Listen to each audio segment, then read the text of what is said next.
اس دور میں بیداری کا پیغام دیا جس دور میں عالم اسلام غلامی کی بھاری زنجیروں میں جکڑا ہوا تھا، اور اس شخص نے پوری ملت کی نبض پہ ہاتھ رکھا اور بیمار امت کو بیداری کا، قوت کا، حمیت کا، عزیمت کا پیغام دیا۔ اور وہ شخص جو امت کی وحدت کے لیے ہمہ وقت تڑپتا اور سلگتا رہا، آج وہ عظیم ہستی جو شاہی مسجد لاہور پاکستان میں ماہوِ آرام ہے، امت مسلمہ اپنے اپنے انداز سے ان کی بارگاہ میں خراج عقیدت و محبت پیش کر رہی ہے۔ ہم بھی جامعہ شمسیہ اولڈم میں اپنے حصے کی محبت جہاں ان کی خدمت میں پیش کر رہے ہیں، وہاں ان کے کیریکٹر اور کردار کے چھپے ہوئے وہ گوشے جو عموماً نہ اخبارات کی زینت بنتے ہیں، نہ ٹی وی کی سکرین پہ بیان کیے جاتے ہیں، اس کی وجہ یہ ہوتی ہے کہ جو لوگ میڈیا پہ مسلط ہوتے ہیں حضرت علامہ اقبال کے کردار کی وہ چیزیں انہیں وارا نہیں کھاتی۔ اس لیے اس جمعۃ المبارک کے خوبصورت خطبہ میں ہم حضرت علامہ اقبال رحمۃ اللہ علیہ کے جہاں مقام کی طرف اشارہ کریں گے، وہاں ان کے کردار و عمل کی وہ باتیں جو عموماً چھپی رہتی ہیں وہ پیش کرنے کی کوشش کریں گے، تاکہ دور و نزدیک، خصوصاً یہاں مغرب میں بسنے والے، انگلستان میں بسنے والے مسلمان بھی جہاں تک ہماری آواز جائے وہ اپنے اس عظیم ہیرو شاعر مشرق کے خیالات و افکار سے اپنی زندگی کو ڈھالنے، سنبھالنے اور سنوارنے کی کوشش کریں۔ علامہ اقبال رحمۃ اللہ علیہ کے نام سے ساری دنیا آگاہ ہے۔ اس نے اتفاق ہے کہ جس شہر میں ہم بیٹھے ہیں، اولڈم، اس میں بھی علامہ اقبال کے نام سے موسوم ایک گلی یا روڈ موجود ہے۔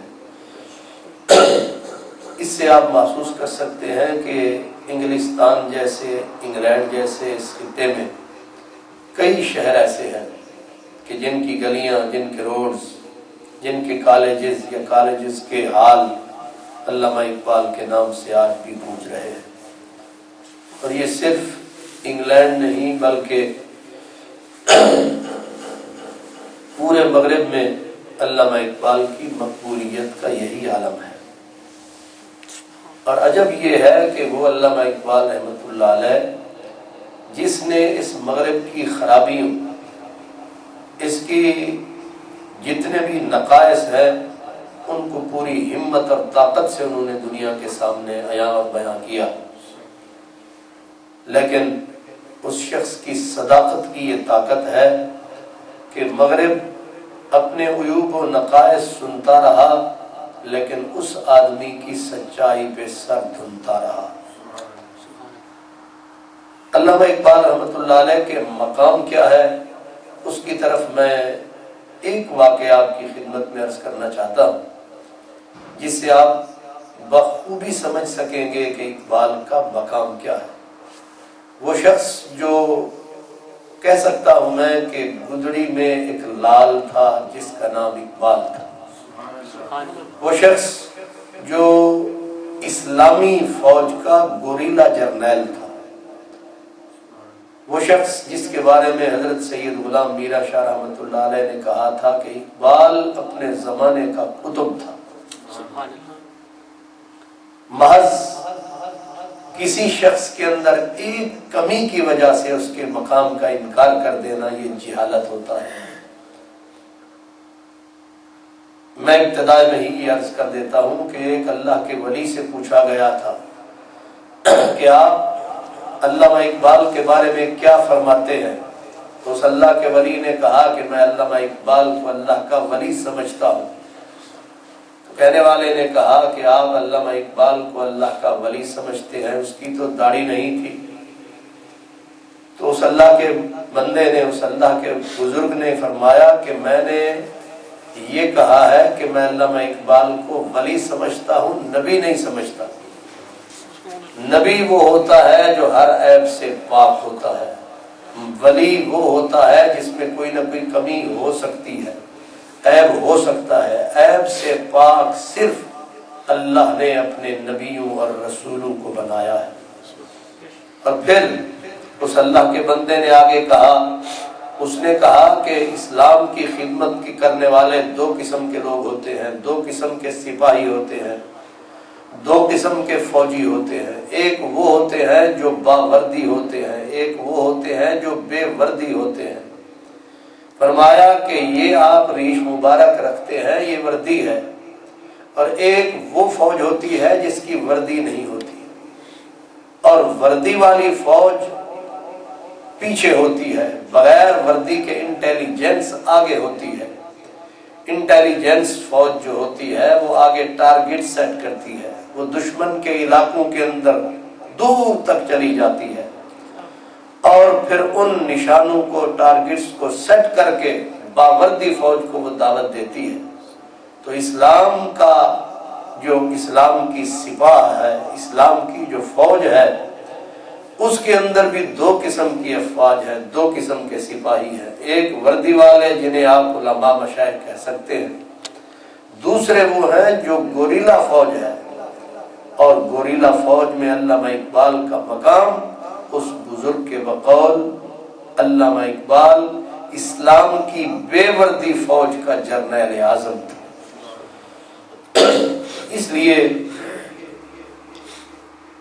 حضرت علامہ اقبال رحمۃ اللہ علیہ کا آج دن ہے، ان کی ولادت کا دن ہے، تو ان کے مقام کی طرف اشارہ کرتے ہوئے حضرت علامہ اقبال رحمۃ اللہ علیہ کے بارے میں حضرت مرد حق، مرد غازی مولانا عبدالستار خان نیازی رحمۃ اللہ علیہ، انہوں نے مشرق اخبار میں باقاعدہ مضمون لکھا تھا، اور اس کے اندر یہ بات لکھی تھی کہ میں نے علی بخش یا اس کے ایک ساتھی سے سنا تھا کہ ایک رات کا وقت تھا، رات ڈھل چکی تھی، دنیا سو چکی تھی، لاہور کا شہر تھا،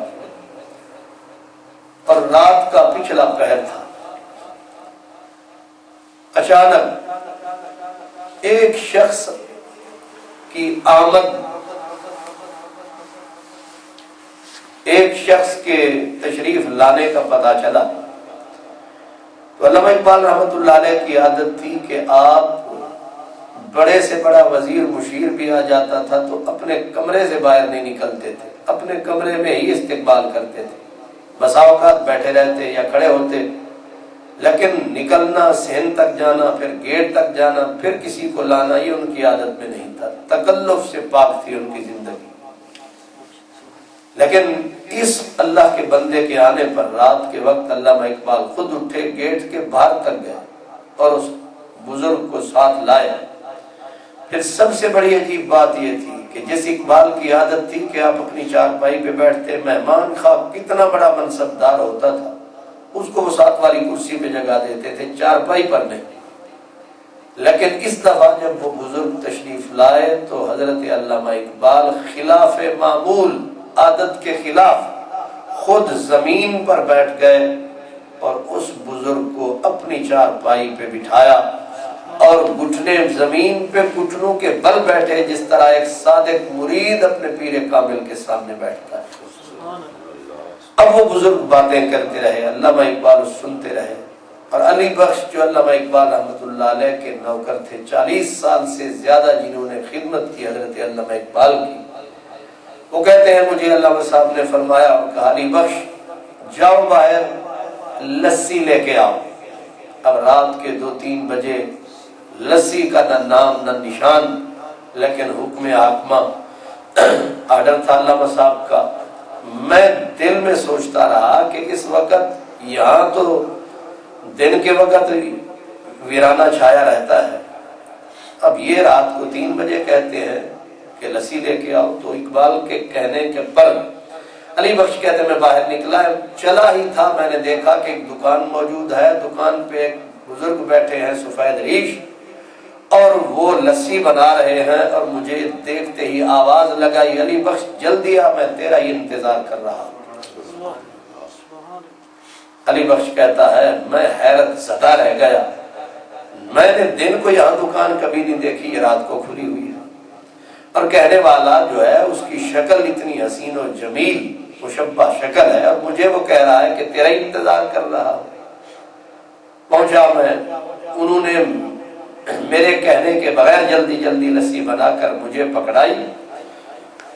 میں نے پیسے نکالنا چاہے تو مجھے کہا لسی لے جاؤ، میرا اقبال سے حساب چلتا رہتا ہے۔ میں اس پہ بھی حیرت زدہ رہا کہ نہ جان نہ پہچان میں تیرا مہمان، کھلی ہوئی ہے دکان۔ میں نے کہا یہ دکاندار بھی پہلی بار دیکھا ہے، کہتا ہے حساب میرا اقبال سے چلتا رہتا ہے۔ تو وہ کہتے ہیں میں لسی لے کے آ گیا۔ اب علامہ صاحب نے وہ لسی ان بزرگوں کو پیش کی جو تشریف لائے تھے رات کے پچھلے پہر، اور مجھے کہا تم باہر چلے جاؤ۔ میں باہر چلا آیا، لیکن کھڑا سوچتا رہا کہ جب یہ بزرگ فارغ ہوں گے تو علامہ صاحب ان کو چھوڑنے جائیں گے، وہ اندر جائیں گے، میں بزرگ کا پیچھا کر کے میں بھی ان کو ملوں گا، میں برکت حاصل کروں گا۔ اب جب علامہ اقبال صاحب ان سے باتیں کر چکے، ان کی خدمت میں وہ لسی پانی پیش کر چکے، تو وہ بزرگ اٹھے، وہ گیٹ کے باہر گئے، اقبال اپنے کمرے میں گئے تو میں پیچھے دوڑا، تو بس میں نے قدم گیٹ سے باہر نکالا، مجھے وہ مرد نہ نظر آیا نہ اس کا کوئی نشان ملا۔ میں سیدھا علامہ صاحب کے کمرے میں گیا اور انجھک ہو کر پوچھا کہ جناب میں پوچھ سکتا ہوں یہ بزرگ اس وقت کہاں سے آیا اور کون تھے؟ علامہ اقبال نے مجھے جھٹک کر ایسے جیسے مالک نوکر کو کہتا ہے کہ ہر بات میں ٹانگ نہیں اڑاتے، تمہیں پنگا لینے کی کیا ضرورت، چپ کر کے اپنا کام کرو۔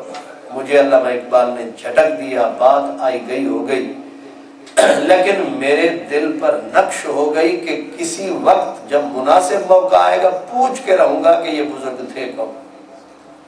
سال ہا سال کے بعد علی بخش کہتے ہیں کہ ایک دن علامہ صاحب بہت خوشگوار موڈ میں تھے، میں نے پوچھا، مجھے کہنے لگے مانگ، آج کچھ مانگتا ہے تو؟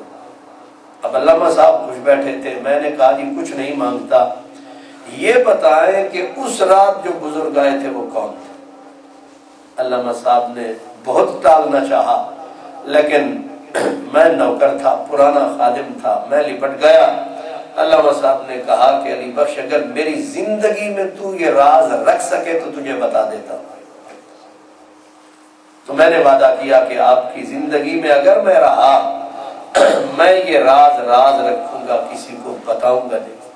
تو کہتے ہیں کہ علامہ صاحب نے آنکھیں جھکائی، ان کی پلکیں بھیگ گئیں، آنسو آنکھوں میں تھے۔ انہوں نے کہا اقبال وہ بزرگ جو میرے پاس تشریف لائے تھے ان کا نام تھا سلطان الہند حضرت خواجہ معین الدین چشتی اجمیری۔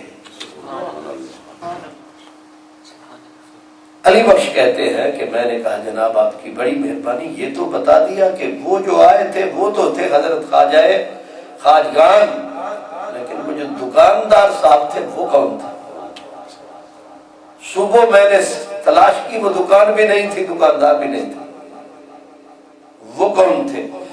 اقبال نے کہا کہ جو مہمان میرے پاس تھے وہ تو تھے حضرت خواجہ غریب نواز خواجہ معین الدین چشتی اجمیری، اور جو لسی بنا کے پیش فرما رہے تھے وہ تھے داتا علی اجمیری۔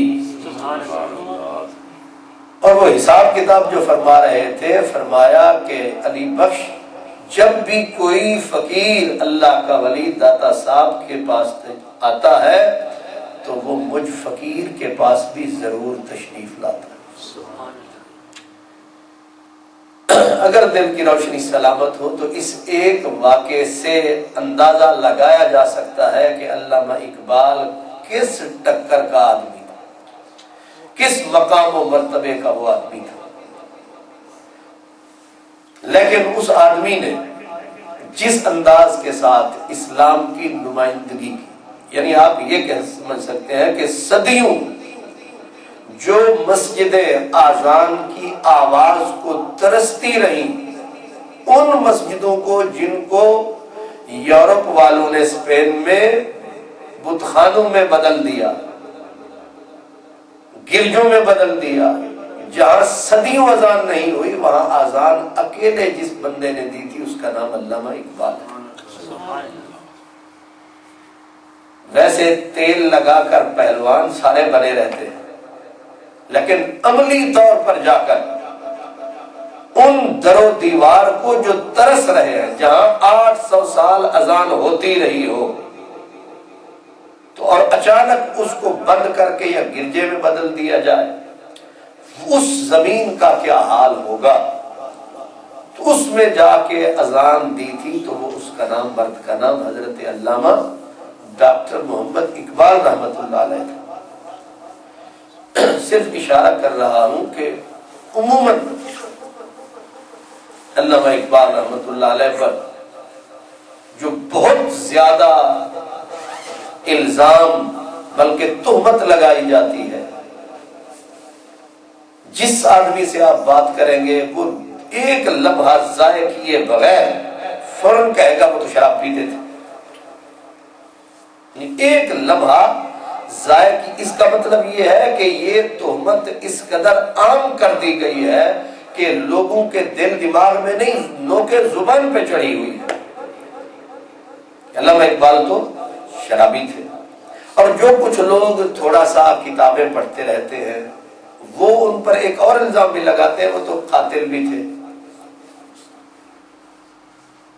اور جو آدمی 2-4 دن مسجد میں آتا جاتا ہے تو وہ سب سے بڑا الزام یہ دھرتا ہے کہ ان کی تو داڑھی نہیں تھی، اور کچھ نہ ملے یہ تو پھر عام سی بات ہے، ان کی داڑھی نہیں تھی، اب ان کو نیک آدمی سمجھتے ہیں۔ میں آپ کی خدمت میں مختصر سے وقت میں آج کے اس دن کی مناسبت سے چند باتیں عرض کرنا چاہتا ہوں، پھر آپ تولے کہ وہ آدمی کیا تھا۔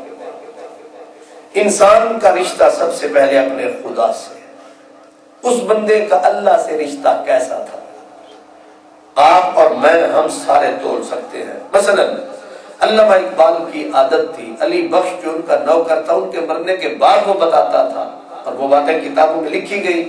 وہ کہتے ہیں جب علامہ صاحب قرآن مجید پڑھتے تھے تو قرآن مجید کو بلند آواز سے اور ڈوب کر پڑھتے تھے، اور پڑھتے پڑھتے اتنا روتے تھے قرآن پڑھتے ہوئے کہ قرآن مجید کے ورقے بھیگ جاتے تھے، اور قرآن مجید دھوپ میں رکھنا پڑتا تھا سکھانے کے لیے۔ آپ یہاں یورپ میں رہتے ہیں، اس انگلستان میں رہتے ہیں، آپ مجھے ایک پیر بتا دیں، بڑے بڑے یہاں پیر ہیں، 6 مڑ کے پیر ہیں، مولویوں کا بھی کوئی حساب نہیں، وہ عرب عجم سارے شیخ شیخ شیخ شیخ، امریکہ سے شیخ آ رہا ہے جی، یہ شیخ جی اسپین سے آ رہا ہے، یہ شیخ فلاں آ رہا ہے، بڑی بڑی 6 کلو کی پگڑیاں ہوتی ہیں، 7 جبے ہوتے ہیں، اندر وجود چھٹاکی کا جبے ان کے۔ یہاں انگلستان میں یہ وہ چراگاہ ہے، یہاں چرنے کے لیے پوری دنیا سے لوگ آتے ہیں۔ مجھے ایک مثال کوئی مائی کا لال بتائے کہ یہاں کسی پیر کو، کسی مولانا کو، کسی بڑے نیک آدمی، حاجی کو، غازی کو ڈیلی 3 دن تک تم مجھے بتا دو کہ اس کو روتے ہوئے قرآن پڑھتے ہوئے دیکھا ہے کسی نے، اور اتنا رویا ہو کہ قرآن کے ورقے بھیگ گئے۔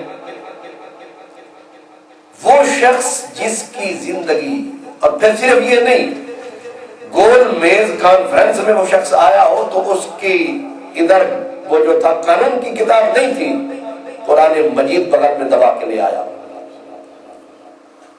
جو آدمی افغانستان کے والی سے ملنے گیا ہو تو تحفے کے طور پر وہ ہرن نہیں لے کے گیا یا گھوڑے نہیں لے کے گیا ہے، وہ شخص لے کے گیا ہے تو قرآن لے کے گیا ہے۔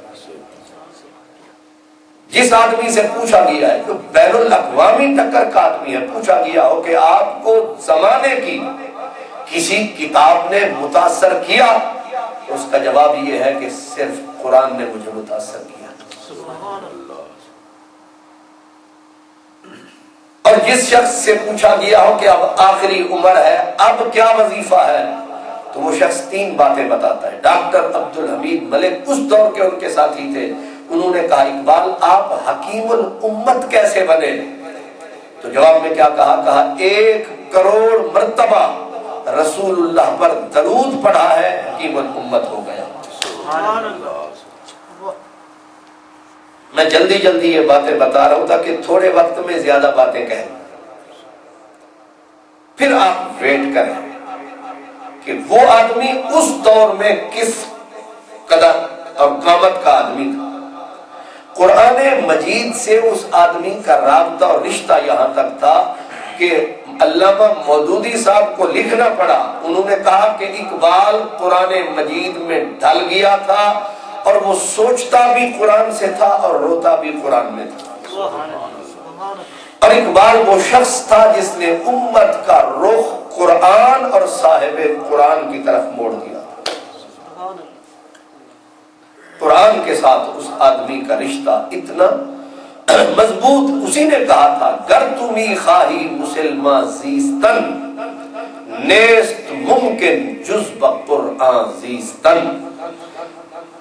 گر تمی خواہی مسلمان زیستن، اگر تو چاہتا ہے کہ تو مسلمان کی زندگی گزارے، تو اقبال کہتے ہیں نیست ممکن جز بقرآن زیستن، قرآن مجید کے بغیر تو مسلمان کی زندگی نہیں جی سکتا، نہیں بتا سکتا۔ مسلمان تو بن سکتا ہے تو قرآن مجید کی نوکری کر کے بن سکتا۔ تو جس شخص کا ظاہر قرآن جو ہے وہ کہتے ہیں جس گھر میں قرآن ہے اس گھر میں خدا موجود ہے، جس گھر میں قرآن موجود ہے اس گھر میں خدا موجود ہے۔ تو ہم قرآن مجید کے ساتھ جس آدمی کا رشتہ، پھر یہ جوانی سے نہیں، علامہ اقبال کہتے ہیں کہ میں اس وقت اسکول پڑھتا تھا اور ڈیلی صبح قرآن پڑھتا تھا، میں ایف اے میں تھا، ڈیلی قرآن مجید کی تلاوت کرتا تھا، پھر کالج جاتا تھا۔ اب کتنے ہی ایسے طالب علم ہیں جو روزانہ قرآن پڑھ کے پھر کالج جاتے ہیں، طالب علم نہیں، طالب علموں کے ابے تو ان کو لبے۔ کتنے ہی ہم میں سے ایسے ہیں جو روزانہ پہلے قرآن مجید، چلو کچھ ایسے تو ایک آدھ مل جاتا ہے، ایک بابا جی مجھے ملے کہنے لگے قرآن مجید کو چوم کے جاتا ہوں، چلو شکر ہے اتنا ہی توفیق مل جائے بندے کو کہ بندہ قرآن مجید کو صبح صبح ہاتھ لگا کے جائے، چوم کے جائے، برکت حاصل کر کے جائے۔ لیکن اقبال جس کی اٹھان زندگی کی یہ ہے، اور پھر وہ کہتے ہیں کہ میری اٹھان یہ ایسے تھی کہ میں ڈیلی قرآن پڑھتا تھا اور میرے والد مجھے پڑھتے ہوئے کو ٹوکتے تھے قرآن پڑھا کر۔ میں نے کہا جناب میں پڑھ رہا ہوتا ہوں، وہ جو بیل چل رہا ہو نا کولوں پر، اس کو چابک نہیں مارا جاتا، وہ تو پہلے ہی چل رہا ہے، چلتے ہوئے بیل کو پھر مارنا یہ کوئی عقل مندی ہے؟ پھر پڑھتا ہوا طالب علم اچھا خاصا پڑھ رہا ہے، استاد آ کے ٹھکا سے مارے ڈنڈا پڑھ، وہ کہے گا استاد جی تو پڑھ، میں پہلے پڑھ رہا ہوں پھر مجھے مار رہے ہیں۔ اقبال کہتے ہیں میں پڑھ رہا ہوتا تھا قرآن اور میرے والد مجھے کہتے تھے اقبال قرآن پڑھا کر۔ ایک مرتبہ میں نے کہہ دیا ابا میں روزانہ قرآن پڑھتے ہوئے مجھے کہتے ہو پڑھ، تو کہتے ہیں میرے والد نے کہا کہ اس طرح نہیں، قرآن ایسے پڑھ کہ جیسے تجھ پر ہی اللہ تعالیٰ کی طرف سے آ رہا ہے، جب تک نہ ہو تیرے دل پر نزول کتاب، گرہ کشاہ نہ رازی نہ صاحب کشاف، کہ جب تک بندہ قرآن کو ایسے نہ پڑھے کہ جبریل مجھ پر لا رہا ہے اور یہ خدا کا حکم سیدھا مجھے آ رہا ہے، یعنی میرا خدا مجھ سے باتیں کر رہا ہے، میرا خدا مجھی سے بول رہا ہے، میرا خدا مجھ سے لہر ملاقات ہے، میری رب سے ڈائریکٹ بات ہے، ظاہر ڈائریکٹ اگر بندہ محسوس کر رہا ہو کہ میرا خدا مجھے کہہ رہا ہے کہ قم اللہ لوٹ رات ہو گئی ہے، تو اس کا مزہ کچھ اور ہے۔ اس لیے اقبال کہتے ہیں پھر میں نے ایسے پڑھنا شروع کیا کہ مجھ سے وہ کہتے ہیں ایسے لگتا تھا مجھے جیسے خدا مجھ سے بولتا ہے، جیسے میرے اوپر قرآن۔ اور پھر قرآن کے ساتھ یقین کی کیفیت کیا تھی؟ علامہ اقبال کہتے ہیں کہ doctor locus government college Lahore کا پرنسپل تھا۔ یہ خیر سے سمٹتے سمٹتے یہ اب یہاں سمٹ گئے ہیں، ورنہ یہ پھیلے ہوئے تھے۔ یہ ہمارے خیر سے برطانیہ والے یہ اتنے پھیلے کہ پوری دنیا پہ خیر سے آپ ہی تھے۔ اب سمٹتے جا رہے ہیں، پتہ نہیں اگلے مہینے ان کا کیا حال ہوگا۔ چند سالوں کے بعد یہ اور سمٹنے والے ہیں۔ یہ سمٹتے سمٹتے صرف صوبہ انگلینڈ ہی رہ جائے گا، باقی سکاٹ لینڈ بھی جائے گا، باقی بھی جائے گا۔ تو اب یہ ہے کہ یہ جب پھیلے ہوئے تھے پوری دنیا میں، کہتے سورج غروب، ان کی سلطنت اور حکومت اتنی وسیع تھی کہ سورج غروب نہیں، اس وقت کی بات ہے کہ doctor locus government college Lahore کے پرنسپل تھے۔ انہوں نے علامہ اقبال کو ایک دعوت میں کہا کہ جب سارے لوگ چلے جائیں اقبال میں نے آپ سے ایک خاص بات پوچھنی ہے۔ لوگ چلے گئے، علامہ اقبال بیٹھ گئے۔ ڈاکٹر لوکس نے کہا اقبال یہ بتاؤ کہ تمہارے نبی پر قرآن مجید لفظوں سمیت نازل ہوتا تھا یا تمہارے نبی پر قرآن مجید کے معنی ترجمہ ٹرانسلیشن آتی تھی اور لفظ تمہارا نبی خود بولتا تھا؟ یعنی لفظ نبی کے ہوتے تھے، معنی اللہ کا ہوتا تھا۔ اب اقبال تو بتا کہ کیا تمہارے نبی پر صرف معنی نازل ہوتا تھا، قرآن کے لفظ نبی کے اپنے تھے، یا تو بھی ان عام لوگوں کی طرح جو ان پڑھ ہیں ان کی طرح تو بھی سوچتا ہے کہ لفظ بھی اللہ کی طرف سے آتے تھے؟ اقبال نے کہا ڈاکٹر آپ کیا کہتے ہیں؟ اس نے کہا میرا تو خیال یہی ہے، اگر میں مان لوں تو میں تو یہی سمجھتا ہوں کہ لفظ تمہارے نبی کے اور معنی اللہ کی طرف سے۔ علامہ اقبال ہنس پڑے۔ ہنسنے کا مطلب یہ ہوتا ہے کہ کسی کی بات کو چٹکیوں میں اڑا دیا، یعنی وزن ہی کچھ نہیں لیا۔ علامہ اقبال جب ہنسے تو ڈاکٹر لوکس نے کہا کہ علامہ صاحب میں آپ کی ہنسی کو کیا سمجھوں؟ کیا آپ نے میری بات کو چھٹا کی جتنا بھی وزن نہیں دیا؟ میں نے اتنی سنجیدہ سیریس سوال کیا ہے اور آپ نے ہنس کے اسے اچھال دیا ہے۔ علامہ اقبال کہتے ہیں کہ سوال میں جان ہوتی تو میں اس کو سیریس لیتا، تیرا سوال ہی بچوں جیسا ہے۔ اب وہ ڈاکٹر لوکس خود پی ایچ ڈی ڈاکٹر تھا، استادوں کا استاد تھا۔ اس نے کہا اقبال کیا تو بھی یہی سمجھتا ہے کہ قرآن مجید لفظوں سمیت آتا تھا؟ علامہ اقبال نے کہا ڈاکٹر لوکس تو اقبال کو کیا سمجھتا ہے؟ کیا میں کوئی نبی ہوں؟ کہا نہیں۔ کیا تو یہ سمجھتا ہے کہ میں کوئی اسپرچول مین ہوں؟ کہا نہیں۔ تو میں عام آدمی ہوں نا؟ کہا ہاں۔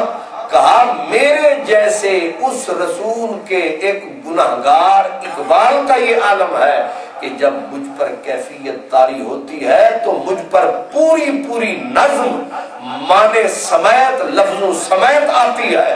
جب اقبال کا یہ عالم ہے تو آمنہ کے لال کا کیا عالم ہے؟ نعرہ تکبیر، نعرہ رسالت، نعرہ حیدری۔ اسی یہ ہے یقین اپنے نبی کے ساتھ، یہ ہے یقین اپنے دین پر، یہ یقین کی طاقت ہے۔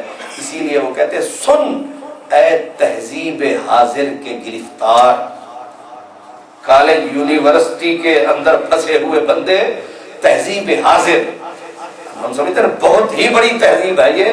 وہ کہتے ہیں سن اے تہذیب حاضر کے گرفتار، موت سے بدتر ہے بے یقینی۔ یقین انسان میں سے نکل جائے تو وہ مردے سے بھی بدتر ہوتا ہے، اور یقین اگر ہو اپنے خدا پر، اپنے رسول پر، اپنے دین پر، دنیا کی کوئی شک کا کانٹا چبھ کر بھی نہ چبھے۔ آدمی اپنے دین میں اتنا پکا ہو، اسے اپنے دین پر، اپنے ایمان پر، اپنے قرآن پر، اپنے خدا پر میں آپ کو مزے کی بات بتاتا ہوں کہ علامہ اقبال سے ایک انگریز فلسفی نے جرمنی میں پوچھا تھا. اس نے کہا علامہ اقبال بڑے بڑے عقل والے ہیں لیکن تو عقل علم خرد میں تو مشرق و مغرب یعنی ویسٹ ایسٹ میں تجھے مانا جاتا ہے. تو بتا تو خدا تعالی کا قائل ہے؟ اگر ہے تو دلیل ریزن لاجک، کیونکہ ہر بات کہتے ہیں جی لاجک سے ثابت کرنی ہے تو اس کی وجہ بتاؤ. اب علامہ اقبال سے ایک انگریز فلسفی نے پوچھا، اس نے کہا کہ تو خدا تعالی کو مانتا ہے؟ کہا ہاں. تو اللہ کو مانتا ہے تو اس کی کوئی دلیل. اب ذرا اپنے نبی پر اس آدمی کو کتنا مان تھا، کتنا اپنے نبی کی زبان پر اس آدمی کو اعتبار اور اعتماد تھا. ورنہ ہمیں کوئی بھی انگریز سامنے آ جائے تو ہمیں قرآن بھی بھول جاتا ہے، حدیث بھی بھول جاتی ہے، اسی کی ٹائم میں فیش ہو جاتی ہے. اب ادھر سے کوئی گھڑیں گے ادھر سے بولیں گے، اب سیدھی سیدھی بولی کیوں نہیں بولتے؟ اب اسی ملک میں کھڑے ہو کر علامہ اقبال سے جب اس نے یہ کہا تو اقبال نے کہا ہاں میرے پاس ایک ناقابل چیلنج دلیل ہے جس کی بنیاد پر میں اپنے خدا کے وجود کو مانتا ہوں. کہا کیا دلیل ہے؟ کہا میرے محمد نے کہا ہے کہ خدا ہے، اقبال کہتا ہے کہ خدا ہے. اس نے کہا ایک بندے کی زبان پر اتنا اعتبار ہے؟ فرمایا کہ پوری کائنات الٹ پلٹ ہو جائے لیکن جس بندے کا میں نے نام لیا ہے اس کی زبان پر اس کا دشمن ابو جہل بھی قائل ہے، اس کا دشمن ابو لہب بھی قائل ہے. اس کی زبان کو اس سے جنگیں لڑنے والے، اپنی اولاد مروانے کٹانے والوں نے اس پر سب تہمتیں لگائیں لیکن یہ تہمت تو انہوں نے بھی نہیں لگائی تھی کہ محمد جھوٹ بولتا ہے. کہا اس ذات نے کہا ہے خدا ہے جس ذات کو آج تک کسی نے یہ انگلی نہیں دھری کہ اس ذات نے کبھی غلط کہا. لہذا سب سے بڑی دلیل یہ ہے کہ میرے محمد نے کہا صلی اللہ علیہ وسلم تیری ذات الحمدللہ کہ تو میرے محمد کا خدا ہے. اسی لیے اقبال کہتے تمی توانی منکر یزدا شدن منکر از شان نبی نہ تباہ شدن. اقبال کہتے ہیں کہ اے بندہ مومن تو اگر خدا کا انکار کرنا چاہے تو کوئی نہ کوئی راہ نکل آئے گی. تو کہے گا دماغ میں نہیں آتا، آنکھ میں نہیں آتا، کان میں نہیں آتا، سمجھ میں نہیں آتا، دیکھا نہیں ہے، کبھی مجھ سے بولا نہیں ہے. کہا تو خدا کے نہ ماننے کی تو کوئی راہ نکال سکتا ہے. منکر از شان نبی نہ سوا شدن، لیکن نبی کی شان کا انکار کسی صورت میں ہو ہی نہیں سکتا. اسی لیے کہا تھا، پوچھا تھا کسی نے علامہ اقبال سے کہ اللہ زیادہ پیارا ہے یا نبی؟ بڑا چبھتا ہوا سوال ہے. اللہ زیادہ پیارا ہے یا نبی؟ اب اس کا جواب اگر بندہ دے کہ نبی زیادہ پیارا ہے توحید خطرے میں. اگر بندہ یہ کہے کہ اللہ زیادہ پیارا ہے تو اگر نبی سے محبت ہے تو دل خطرے میں. اب یہ دل برداشت نہیں کرتا. اب بندہ کہے تو کیا کہے؟ آ گئی جان شکنجے اندر جیو ویلنے دے وچ گنا رو نو آکھو اج رو محمد اج روے تے بننا. یہ کہتے ہیں تب بھی پھنستے ہیں، یوں کہتے ہیں تب بھی پھنستے ہیں. اب پوچھا گیا اللہ زیادہ پیارا ہے یا نبی؟ تو اب علامہ اقبال نے جو جواب دیا وہ بڑا مزے کا ہے. وہ کہتے ہیں کہ بنگری اگر دیدائے صدیق، بنگری با دیدائے صدیق اگر قوت قلب و جگر کردد نبی. وہ کہتے ہیں معنی حرفم کنی تحقیق اگر بنگری با دیدائے صدیق اگر. وہ کہتے ہیں کہ اگر تم اللہ کو اپنی آنکھ سے اور اپنے دماغ سے، اپنی آنکھ سے دیکھو، اپنے دماغ سے سوچو ہم اور آپ، تو پھر اللہ زیادہ پیارا ہے.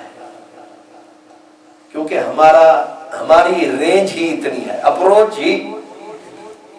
اگر ہم یہ کہہ دیں کہ نبی زیادہ پیارا ہے تو کئی ایسے حضرات ہوں گے جو ہماری گردن پکڑ لیں گے. لہذا ہم یہی کہہ دیں گے کہ ہمیں